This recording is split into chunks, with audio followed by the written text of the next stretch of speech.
నాడు ముఖ్యమంత్రి వైఎస్ జగన్మోహన్ రెడ్డి పాదయాత్రలో పేదలకు ఇచ్చిన హామీలు అన్నిటినీ నెరవేర్చారని బద్వేల్ ఎమ్మెల్యే డాక్టర్ సుధా పేర్కొన్నారు. బద్వేల్ డివిజన్ పరిధిలోనే బి కోడూరు మండలం తాంగేడుపల్లె గ్రామంలో ఆరోగ్యశ్రీ పథకం కొత్తగా 25 లక్షల వరకు ఉచిత వైద్యం అందిస్తుందని, దీనికి సంబంధించి కొత్త ఫీచర్లతో స్మార్ట్ ఆరోగ్యశ్రీ కార్డులను వారు పంపిణీ చేశారు. ఈ సందర్భంగా వారు ప్రజలను ఉద్దేశించి మాట్లాడుతూ ముఖ్యమంత్రి వైఎస్ జగన్మోహన్ రెడ్డి చేస్తున్న అభివృద్ధిని చూసి ఓరలేకపోతున్న టీడీపీ నాయకులు కుట్రపూరితంగా బురద జల్లే కార్యక్రమాలు చేస్తుందని వారు ఆగ్రహం వ్యక్తం చేశారు. ప్రతి ఒక్కటి మీరు గమనించండి, వాళ్ళకు రైతులకు కానీ ఎవరికి ఏం సంక్షేమం చేయాలి. వాళ్ళు అధికారం దిగిపోయేప్పటికే 2,30,000 కోట్ల అప్పు పెట్టిపోయినారు రాష్ట్రానికి. ఈ రోజు ఏం చెప్తున్నారు, పేపర్ తీస్తానే ఈనాడు పేపర్లో పెద్ద అక్షరాలతో రాష్ట్రం అప్పులు పాలు చేస్తున్నారని నిన్న పేపర్లో వచ్చిందా లేదా చూస్తున్నారా మీరు? ఈనాడు పేపర్ ఈ రోజు చూడండి, దానికి వివరణ ఇచ్చినారు. స్వయంగా మన దేశానికి ఆర్థిక మంత్రి నిర్మలా సీతారామన్ గారే చెప్పారు, మన జగనన్న ముఖ్యమంత్రి అయినాక కేవలం 1,40,000 కోట్లు మాత్రమే ఆయన అప్పు చేసినాడు. అంటే ఆయన ఇంతకుముందు గతంలో వాళ్ళు దిగిపోకముందే 2,30,000 చేసి పోయినారు వాళ్ళు. మన జగనన్న ఈ 4 ఏళ్లలో ఆయన హయాంలో జరిగిన అప్పు కేవలం 1,40,000. ఇప్పుడు దాన్ని బట్టి మీరు అర్థం చేసుకోండి, ఎవరు హయాంలో ఎక్కువ అప్పులు చేశారు. పోనీ మీరు చేశారు అప్పులు, ఎవరికి పెట్టినారు?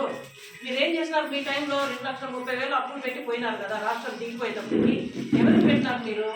ఏమైనా సంక్షేమం ఇచ్చినారమ్మా మీకు? గత ప్రభుత్వంలో ఏమైనా అభివృద్ధి జరిగిందా? మన బద్వేల్లో మీరు చూసినారా? ఏమన్నా ఏం జరిగింది? మరి ఈ రోజు జగనన్న అధికారంలోకి వచ్చిన తర్వాత ఎక్కడ చూసినా మీకు ఇక్కడికి వస్తే మీకు సచివాలయంలో పని జరిగిపోతుంది.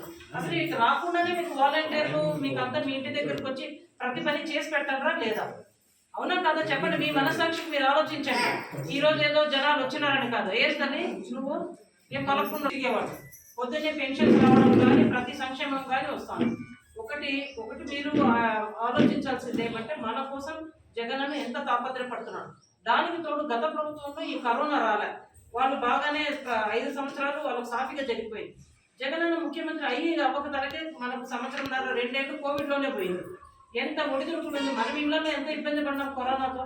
మరి రాష్ట్రం కూడా అదే పరిస్థితి. అయినా ఈ రోజు గత ప్రభుత్వంలో వాళ్ళు ఏం చేశారు? డాక్టర్ రాజశేఖర్ రెడ్డి గారు ఆరోగ్యశ్రీ పథకం తీసుకొచ్చినాడు. అందరికీ తెలుసు ఆ విషయం.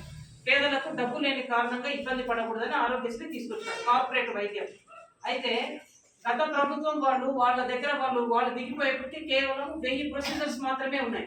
జగనన్న ముఖ్యమంత్రి అయిన తర్వాత ఈరోజు 3,257 ప్రొసీజర్స్. అంటే మీరు ఎలాంటి రకరకాల వైద్యాలన్నీ ఆరోగ్యశ్రీలో తీసుకొచ్చినారు. వీళ్ళందరూ కూడా మీకు ఎప్పుడు అందుబాటులో ఉంటున్నారు. ప్రతి విషయం గమనించండి. స్కూల్స్కి పిల్లలకు, మన పిల్లలు బడికి పోతుంటే ఎంత ముచ్చటగా ఉంది. గడప గడప పోయినప్పుడు మనం చూస్తున్నాం, పిల్లలు చక్కటి యూనిఫామ్ వేసుకున్నారు, వాళ్ళకి అన్ని ఇస్తాను. రేపు 20 మళ్ళీ ట్యాబ్స్ ఇస్తా ఉన్నారు. ఇవన్నీ కూడా ఆలోచించండి. మన పిల్లలు బాగా చదువుకుంటే మన భవిష్యత్తు బాగుంటుందని ఆలోచించే ముఖ్యమంత్రి ఎవరుంటారమ్మా? గతంలో చూసాం ముఖ్యమంత్రులని, మన ముఖ్యమంత్రిని చూడండి. ఈ రోజు అయితే ఎలక్షన్ అని వీళ్ళు వచ్చి చెప్తున్న మాటలు నమ్మకండి. దయచేసి మళ్ళీ జగనన్న ఓటేయండి. మీకు అన్ని సౌకర్యాలు ఇంటికి దగ్గర జరిపిస్తున్నాడు జగనన్న, అది మర్చిపోవచ్చు. కాబట్టి అందరం జగనన్నను గెలిపించుకుందాం. మళ్ళీ మనకు మంచి సంక్షేమం చేస్తాం జగనన్న. ఏంటంటే అందరికీ ధన్యవాదాలు.